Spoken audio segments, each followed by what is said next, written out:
Ito palang kumakalat na post na kung saan may ipinamamalita itong mga kaalyado ni Sara Duterte. Itong si Bartolo Brother, mga kababayan, na kung saan sabi dito, basahin natin na, ayan, Senator Lito Lapid, opisyal nang lumipat sa majority block sa Senado. Mayo 25, 2026, matapos ang malaking pagbabago sa pamumuno sa mataas na kapulungan noong nakaraang Mayo 11, opisyal nang inanunsyo na sumapi at lumipat na si Senator Lito Lapid mula sa dating grupong minority patungo po ngayon sa majority block. Sabi pa dito na pinamumunuan daw ng bagong Senate President na si Alan Peter Cayetano. Sabi pa nitong kaalyado ni Sara Duterte, dati ay kabilang si Lapid sa hanay ng mga senador na sumusuporta kasama sina dating Senate President Tito Soto, ngunit matapos ang mahigpit na botohan 13-9 na nagluklok kay Cayetano bilang bagong namumuno, naging bukas na ang muling pag-aayos at pagpapalit-palit ng mga alyansa sa loob ng Senado. Bakit daw lumipat itong si Sabi nitong fake news na kaalyado ni Sara Duterte. Sabi dito, ayon kay Lapid, ang kanyang desisyon ay nakabase daw sa pagkakaisa at mas mabisang paglilingkod sa taong bayan. Sinabi niya mas magiging madali at mas mapapabilis ang pagpapatupad ng kanyang mga advokasya at ang mga panukalang batas, lalo na sa larangan ng turismo, kooperatiba at tulong sa mga mahihirap kapag kabilang siya sa grupo may hawak ng karamihan at kapangyarihan sa pagpapatakbo ng Senado. Sabi daw, mga kababayan, ni Lito Lapid, sabi nitong fake news na kaalyado ni Sara Duterte, para sa akin, hindi ito tungkol sa politika o panig-panigan lamang. Ito ay tungkol sa kung ano ako sa mas mapapaglingkuran ng lubos at mas mabilis ang aking mga nasasakupan at ang buong bansa. Sa paglipat ko sa majority, mas malakas ang aking boses at mas madaling maipasa ang mga batas na kailangan natin, pahayag ni Lapid. So ngayon, sabi pa dito, eto pa daw. Sabi pa dito, sasabihin na naman ito ng mga loyalista ni Bangag na fake news dahil sa sa Duterte ayaw nila. Mga loyalistang Bangag, bago kayo mag-isip na fake news, research muna po kayo. O ngayon, ito po ay umani, mga kababayan, ng 6.6 thousand likes, mga kababayan, o react. So ngayon, ito, ano nga ba yung katotohanan dyan? Kasi sabi ko nga po sa inyo, nagre-research din naman tayo kahit papaano. At ito yung nakita natin. Ayan o. Mismong ito, kababagong balita lamang po nito, mga kababayan, galing po sa Bilyonaryo News Channel. Pakinggan na po natin. Kasi sabi po dito, hindi ako aalis. Senator Lito Lapid, pinabulaanan ng chismis na lumipat siya sa Senate Majority. Mga kababayan, kasi kaya ako pinapakita sa inyo to ngayon, kasi baka mamaya mabiktima kayo ng fake news na mga DD-shit. So ito, pakinggan po natin. Di pa rin matapos-tapos ang ugong ng kudeta sa Senado at tila ito lang ang makakabasag sa katahimikan ni Senador Lito Lapid. Yan ang the report ni Hannah T. live mula sa Senado. Hannah, anong sabi ni Senator Lapid? Pinky, manipis man ang naging manifestation ni Senator Lito Lapid. Tsaka sa kauna-unahang pagkakataon, ngayon lang ulit natin nakitang nagsalita. Ito pong si Senator Lito Lapid, mga kababayan, para lang soplakin yung mga fake news na kaalyado ni Sara Duterte na mga DD shit. Di ba, mga kababayan? Kasi kung titingnan talaga natin, literal na fake news yung ginagawa nila. O ngayon, sino ang nagre-research? At sino ngayon ang hindi? Sino ngayon ang fake news, mga kababayan? At sino ngayon yung nagsasalita ng katotohanan? Eto, mismong resibo makakapagsalita. Kanina, mariin naman niyang iginiit na hindi raw siya hihiwalay. Shoutout sa aking idol na si Kuya IEA, Sir Jake, at sa lahat. Sa wakas, may boses pala si Senator Lito Lapid. Kaya nga po diba? Tsaka lover boy din. sa Senate Minority Block sa kabila ng mga usap-usapang kumalas na nga siya sa grupo. Sa kanyang manifestation sa plenaryo, sinabi ni Lapid na wala raw siyang balak iwan ang minority.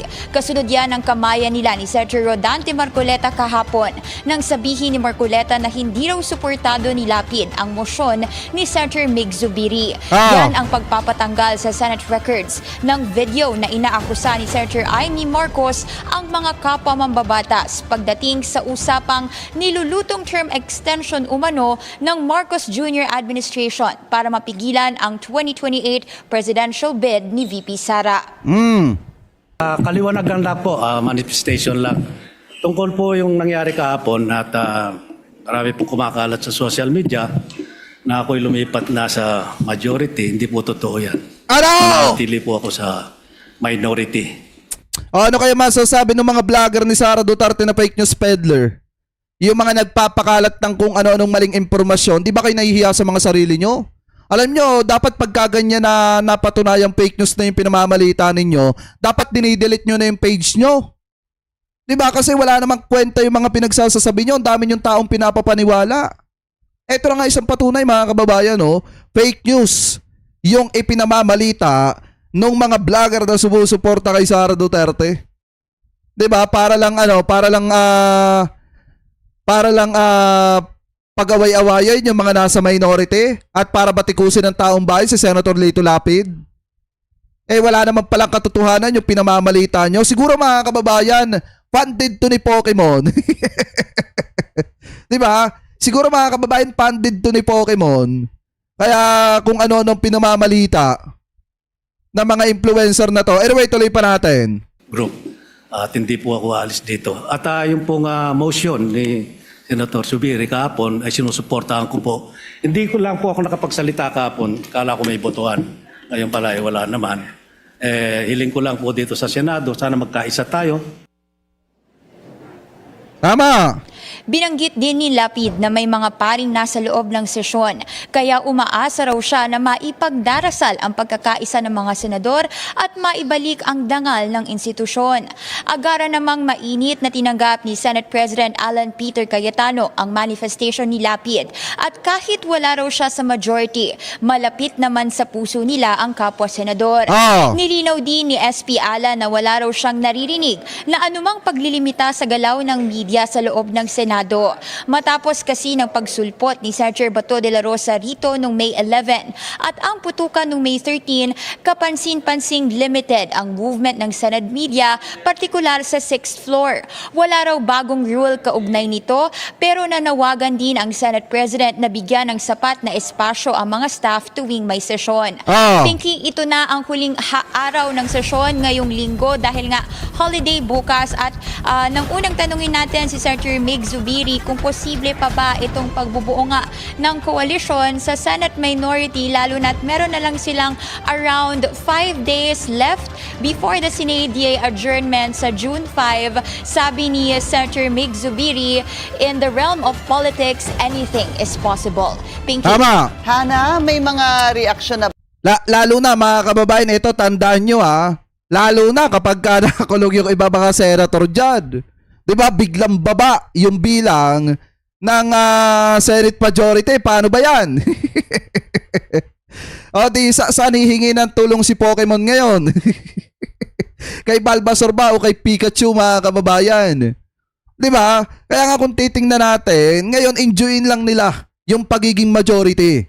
Dahil pagdating ng araw mga kababayan, babagsak din yung majority nila.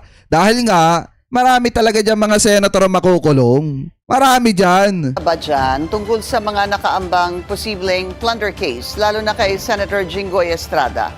Pati na rin yung isama ko na yung DOJ investigation sa naging putukan dyan sa Senado. Pinky, Pinky, sa ngayon, as we speak, merong pagpupulong ang mga senador kaugnay dyan dahil sabi ni SP Alan, nakita niya rin daw itong mga balita ngayong araw pero hindi siya nagkomento tungkol dun sa specific na plunder complaints AID versus senators. At pagdating doon sa DOJ investigation, nagko-comply naman daw sila sa mga hinihiling ng mga ahensya pagdating sa probe nila, particular doon sa Senate shooting. Ah, Hana, may mga bagong committee chairmanship na ba? Pinky, ang inanunsyo ngayong hapon ay ang mga committee member ng mga komite, particular yung sa Public Order, Basic Education at Culture and the Arts, and also yung sa Higher Education. At sa Public Order, ang Vice Chairpersons ay sina Senator Bongo, Senator Jinggoy Estrada at Senator Rodante Marcoleta. Sa Basic Education naman, Vice Chairperson itong si Senator Robin Padilla, habang Vice Chair din siya sa Culture and the Arts. Pagdating naman sa Higher Education, si Sir saan yun? Sa Basic Education, Robin Padilla? Vice Chairman? Totoo ba? naman, Vice Chairperson itong si Senator Robin at Senator Rodante Marcoleta. Sa Basic Education naman, Vice Chairperson itong Ayun mga kababayan, sa Basic Education, Vice Chairperson, itong si Senator Robin Padilla. si Senator Robin Padilla, habang Vice Chair din siya sa Culture and the Arts. Pagdating naman sa Higher Education, At saka sa Culture and Arts mga kababayan. Tama ba? Wait nga lang, ulitin nga natin.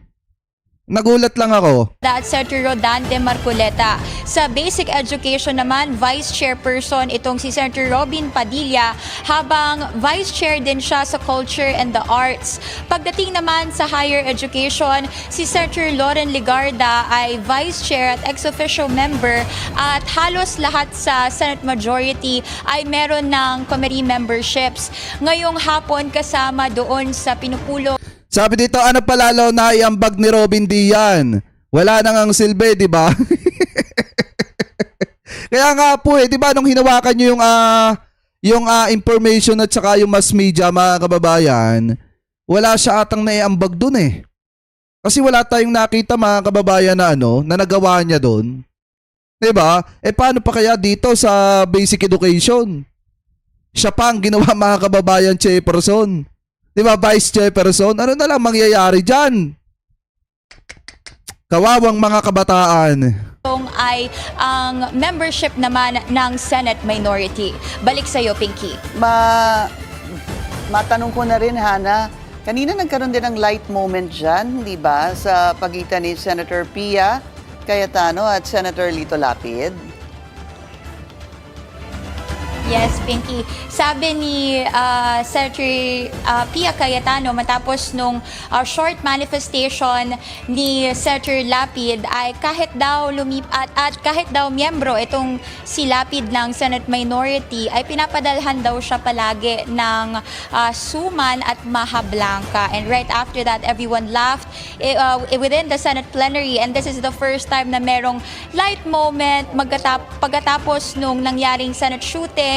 At ang pagdating nga rin ni Senator Bato de la Rosa rito sa Senado just a few weeks ago. At kasunod niya, nagkaroon din ng biruan sa pagitan ni SP Alan at Senator Lito Lapid, at tila nagsiselos nga itong si SP Alan dahil pagdating daw sa kanya, tila food na high in cholesterol yung pinapadala ni Lapid. Pinky. At sinabi niya kay Senator Pia, dahil mahal kita. Di ba? Yun ang kanya sinabi kanina. Alright, Yes. Maraming salamat.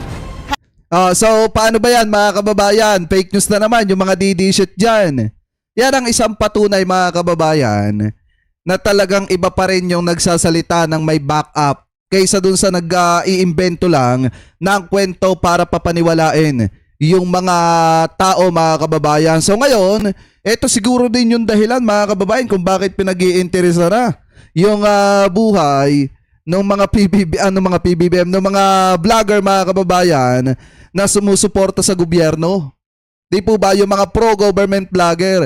Ito rin siguro yung isa sa mga dahilan kung bakit siguro marami na ang tinatamaan sa amin at yun ngang iba, gusto nang mawala kami. Di ba mga kababayan? Kasi siguro nasasaktan sila kapag ka inire-reveal namin kung ano nga ba yung totoo sa hindi.